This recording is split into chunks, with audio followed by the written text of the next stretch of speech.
STTM here, and in today's video, we are going to be talking about the Chicago Bulls, aka the NBA team that is in deep trouble.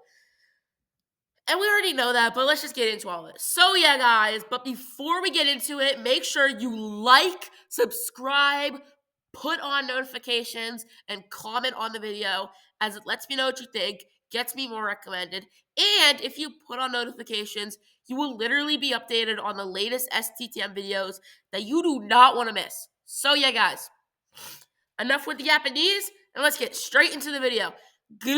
Bow! All right.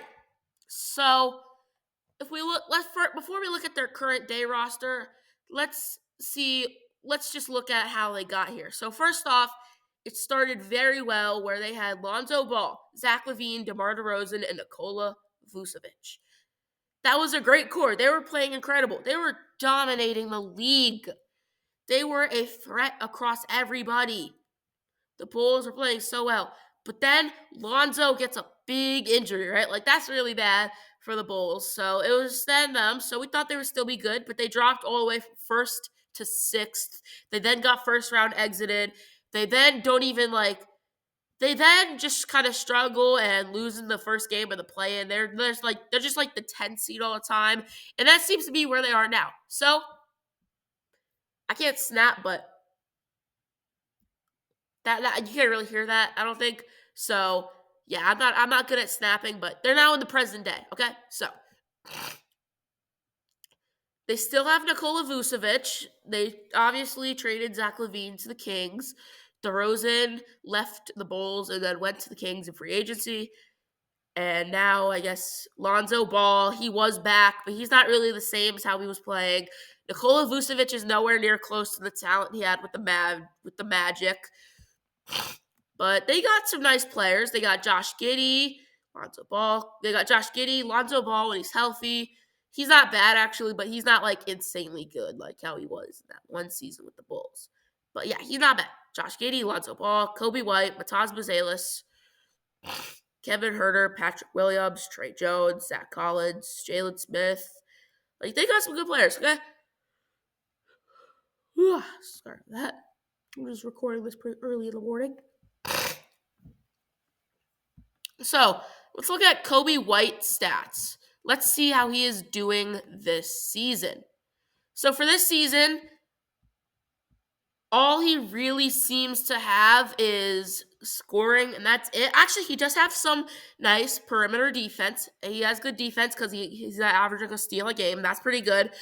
But everything else, not much. He's only averaging like 4.5 assists, so his passing is not that great. 3.4 rebounds, so his rebounding is not that great. He's a good shooter. He's a good shooter from he's a good scorer in the paint. He's good at mid-range. He's not bad at three. He's not the best option at the three-point line, but he's a solid player there. So Coby White, for me, is just like that play. He's a player where he's really good, but not many people will recognize it because he's been outshined by like Vucevic.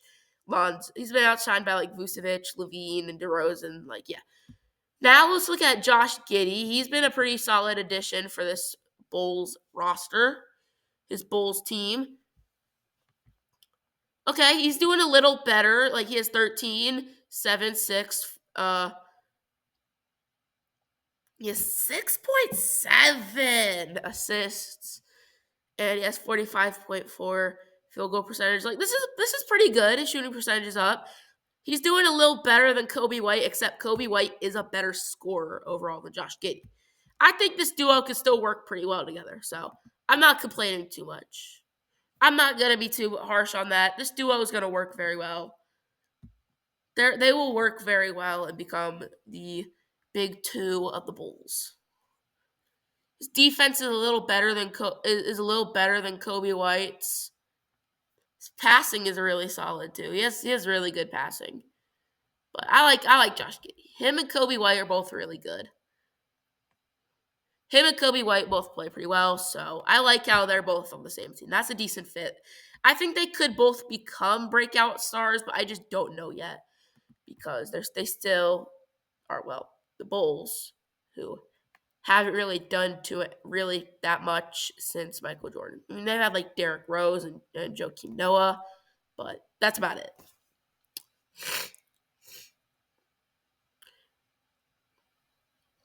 Let's now look at, I think this is Mataz Bazelis loading in.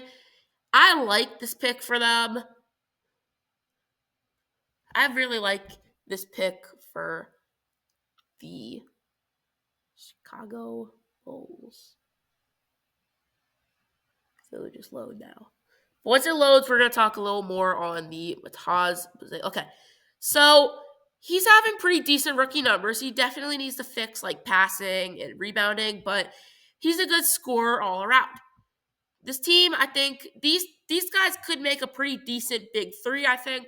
So I guess he has like potential going forward. So I do like that. Now let's look at his overall stats. He's good on interior defense. He averages almost a block a game. That's pretty solid, I'll admit. That's actually not that bad. His 3-point percentage not good, but his overall shooting percentage is pretty good, and he has decent splits too. He's a solid player, I'll admit. He's actually a pretty good player. He'll get better over time. He'll be more than just a block. He'll be more than just a guy who could get perimeter interior defense and score, but but that's a good team. Kevin Hurt, but that's a good player. High potential. How about Kevin Huerter? We do Kevin Huerter and I think trade Jones. I already know Patrick Williams and Zach Collins are pretty good. Same with Jalen Smith, but Kevin Huerter not bad. He's pretty similar to Mataz Bazelis this season. Mataz Bazelis might be better despite more averages. I'm pretty sure Mataz Bazelis is way better defense than Kevin Huerter, I think. Yeah, it's a little better defense than Kevin. It's a little better in my opinion, just a little better. So overall, this is a pretty solid team, right? But they're in NBA Purgatory.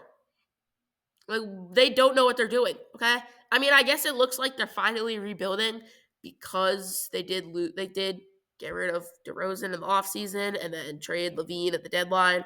So I guess it looks like that, but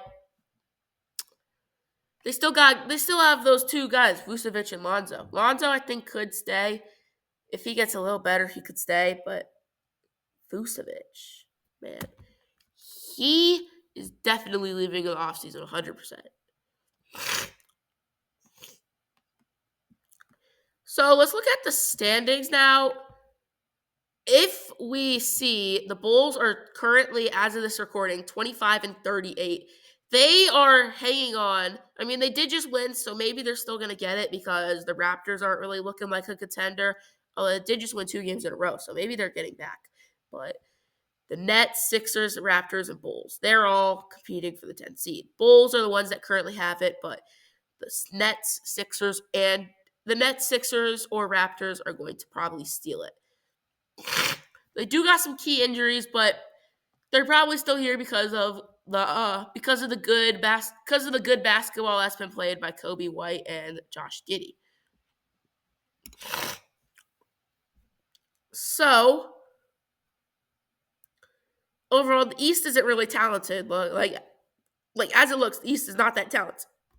Oh my God, I'm getting the hiccups, man. But from what it seems, the Bulls are just right there. Like, honestly, they're supposed to be a really solid team. Like Lonzo could have came back. They were supposed to play well with a trio like Vucevic, Levine, and DeRozan still, but they fell all from here down to here, I'm pretty sure.